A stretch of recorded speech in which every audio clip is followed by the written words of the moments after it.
and the next second instalment in this series of topical documentaries in Warsaw, documenting the football fever. Here we have Czyszowianka, limited edition, is the official water of the piłkarskiej reprezentacji Polski w 2012 roku. It means that they can put football images on their cans, and it's called limited edition 2012. So you can now get, it's called perlage. Yeah, perlage is now the nice French word for fizzy water. I don't know if that's how you say. Oh look, there's a robin's just alighted on the top end of that. Can you see that little male robin there with the red breast? That's nice. Hope it doesn't get into an encounter with my cat, because my cat usually comes off better in those encounters. Here we go. It's got little football. It's got the logo on it. It's limited edition, so they must be also a sponsor. It's the official water of the Polish representation, yeah, in football. Piłka nożna is football, or just piłka, ball, is Polish. The way Poles talk about footballs. Behind that, the gates here, by the way, is a set of działki rekreacyjne, or well, allotments, recreational allotments. Not the ones that I used to walk down with George, and you'll see images of me strolling down those allotments with George. Not those, the ones I was with George are further up. These are a different set. I think they're a bit of a continuation of the same, but with a park in between and the Soviet War Memorial.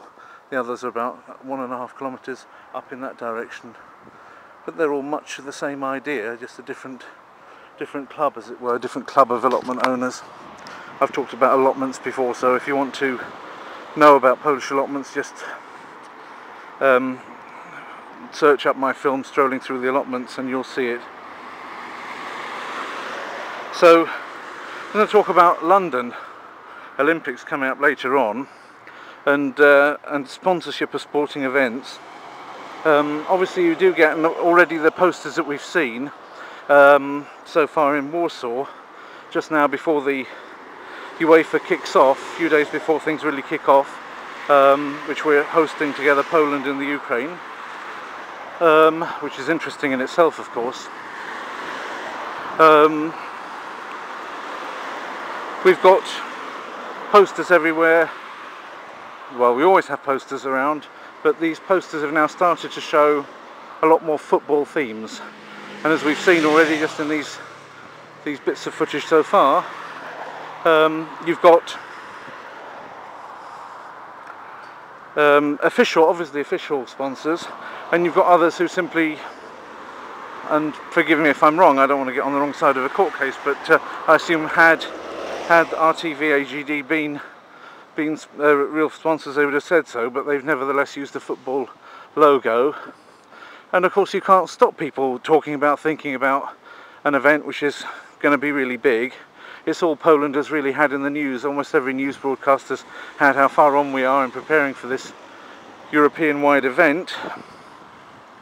Big roads, big building projects have had their deadlines set to coincide with all the numbers of people coming, supposed to be using the roads to get here. The roads are, well, probably not going to be finished, although even up until the last minute there was promising or half promising, yes, I think we're on time, yes, it looks as though we will have them on time, and a lot of those deadlines got broken. Of course, the stadium building deadlines, lots of stadiums and hotels have been built. They were really much more set in concrete than the road building ones, even though the road's also built from concrete these days, more than asphalt. That's a private health clinic and a sporting area down there. To that side there's more of the forts, like the one we were in at the beginning of the last film in the series, which defended Warsaw. And so down there you've got, again, little sort of cut out valleys that were part of an old fort, and people have got various things going on in there. Some of them are just scrap metal dealers' storage areas, and you can't get in or even see them. Others are turned into places where there are hidden restaurants and nice recreational possibilities. In the main they're sort of fenced off, and if you go in there, well, you can't go through them and come out the other end because of the railway. So if you go in there, you come out the way you came. So I'm not going to go into them at the moment, not for this film anyway. Here, because we're walking past effectively a sports stadium on the left, there's always going to be sporting advertising going on. On these billboards, they seem barely used and rather overgrown by plants, so you can't see them anyway. So whoever paid to have Reebok and everything else put up there isn't really getting their money's worth, I would say. You want to... Oh, here we go, there's another one. This time it's Coca-Cola, and again they're official sponsors, with Coca-Cola in the front and the Coca-Cola colours and logos next to the Euro 2012 logo, like a flower made out of different coloured balls.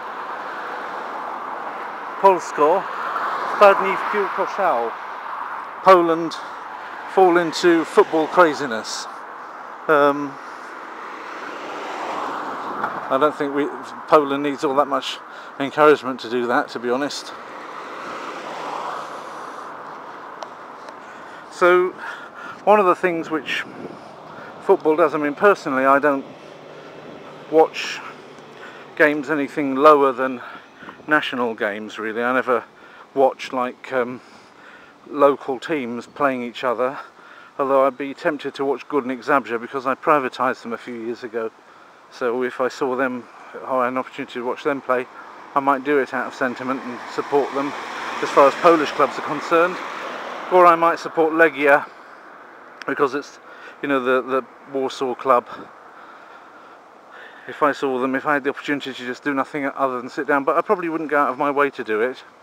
Whereas if England play against another country, I'm usually there watching the games in the European Cup and the World Cup, which is effectively, both of those are every 4 years, so once every 2 years at about this time I will watch these, you know, the World Cup or the European Cup respectively, on even years. Like this is 2012, so it's an even year. World Cup is in the same year, of course, as the Olympics, and the European Cup is on the alternative even year that isn't every 4 years, but, well, it is every 4 years, but the other 4 years that land on even years, which aren't Olympic years, if you know what I mean. So it's all nicely spaced out, and you can get a big championship going on every second year in football, which is very nice. This is a revolution that they're asking for in getting leasing here, and very interesting people preparing for a revolution there. Hopefully a revolution just in the way things get leased. So that's nothing to do with football, so full marks to them for not getting carried away with what everybody else is doing. Carlsberg over there appear to be also showing faces painted in white and red, which is obviously a football fan's thing, to paint your flag on your face. Why that is necessarily something, I don't think that goes back all that many years. I don't remember watching, you know, people having flags painted on their faces when England last won the World Cup. Mind you, I was only 4 years old at the time, wasn't I, or 2 years old or something, so I wouldn't remember it anyway. But I don't think they did it then. I think it's something a bit more modern than that. These are very nice houses along here. And just trying to see what the time is. Golly, I think when I'm walking along, just meandering around like this, time does fly an awful lot. But it's good, I'm losing weight by doing this walking, you see. Like I started to say on the last one, I did a 10-kilometre walk 2 days ago in Prague, and this villa's for sale if you're interested in knowing how much it costs. Then, oh, Chelamco, Paul Hayson's company. Hi Paul, if you're watching. Don't know if you remember me. You may or you may not. But you should, but you probably don't. Too much other stuff on your mind, I expect, being a very big developer as you are. Anyhow, if you want to buy that, then ring them up and ask for it. These are good places for embassies or ambassadors' houses along here. Lovely big places. If you've got a lot of money, then this is where you want to be. That's got a green flag on it, so it's probably some Islamic country. I probably shouldn't even be filming it. But if anybody asks me, well, too bad. I'm in the middle of a lot of big films and I'm not going to redo the whole thing that I've done for the last 12 minutes just for their, or 11 rather, just for their sake. So tough. They shouldn't be there if there aren't people filming it. Anyhow, so training theory says, getting back to this 10-kilometre walking business, that you should find that you can increase your output. You see, I don't believe that dieting, I believe that dieting is about getting as close to veganism as possible and avoiding processed food, but not necessarily starving yourself, because I don't believe that's sustainable. But I believe that the other side is making sure that your output, what your body can do, is always pushed forward and forward so that you can do more. And training theory says, that's total serve, although why I'd ever be giving them an advertisement. If you want Cyprus companies, don't go to them, go to me. In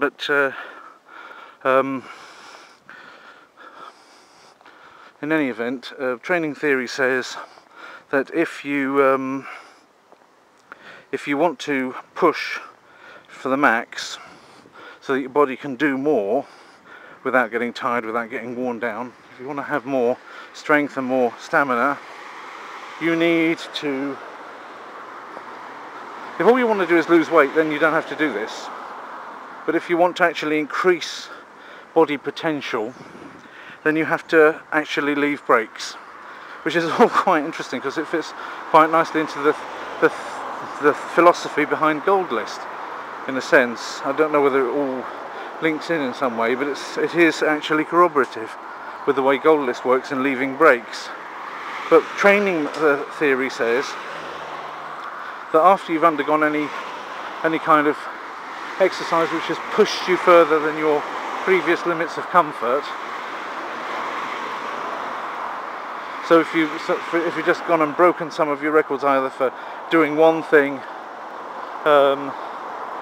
faster or keeping at something for longer at once, or within a certain period of time doing more of it, then you'll have caused micro fissures. I'm talking about fissures, not people abusing fishes on the riverbank. Don't like that. I don't want people doing it even if they're very small. So these micro fissures that I'm talking about here are tiny cracks and splits in your muscle fibres, tiny prangs that your muscle fibres are going to get, and also the effect of releasing quite a lot of free radicals, which, you know, you may say there's no such thing as a free radical, but I think you're confusing it with lunch, because free radicals are basically what happens when you're burning oxygen, which is what you do when you exercise, and that causes some damage to you. So either by stretching, by overusing, or by the effect of free radicals, you're going to have some damage going on. So stretching afterwards is a good way to remove them. Stretching after you finish exercise is a good way to consolidate the extra good that the exercise has done you. But then the main thing that you shouldn't do is you shouldn't try and do it every day. Getting a suntan or getting lots of friends on Facebook or getting a big following on LinkedIn or getting subscribers even on YouTube is all about doing a bit every day. Not overdoing it any one day, but just doing a little bit every day. Whereas getting a fitter body, well, if it's just about burning calories because you're already as fit as you need to be, then that might be about doing something every day as well. But if you want to actually increase your capacity, and get to the point where you're actually comfortable doing longer and longer walks, which is a way in which I find I was able to lose weight well before, then it's a question of not doing it every day, but leaving a break of 2 to 3 days in order to get the pain, well, the pain will subside, and the capability, the body repairs itself, so that after you've got back to what you had, the body also adds a little bit more. So you've got a graph, if you can imagine a graph, it's sort of like you've got a straight line as to what you were able to do before, and after the exercise it goes down because you've damaged yourself a bit. But then as it goes up a bit, the body brings you back to where you were and adds a little bit more because it's expecting more of that kind of work to happen. So that's how you build the muscle, build the ligaments, bones, to everything really in the body. Different things, you know, get back to normal at a different rate. That's why it could be 2 days, it could be 3 days. Some people can get back even in a short or they might take a longer time, and certainly your age has to do with it.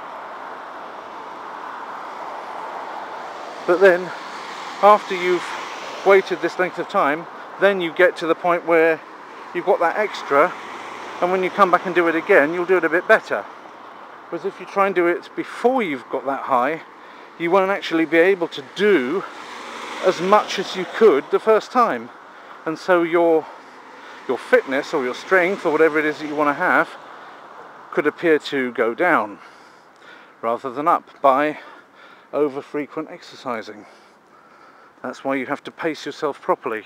That's what training theory is all about. Anyway, that's enough for the second one in this series. So now turn this off again now and come back on again when I see something else to talk about, in particular documenting, as we are, the run-up to Warsaw's hosting of the games, the football games with the Ukraine, and all the things going on around that in this current series. Thank you for watching.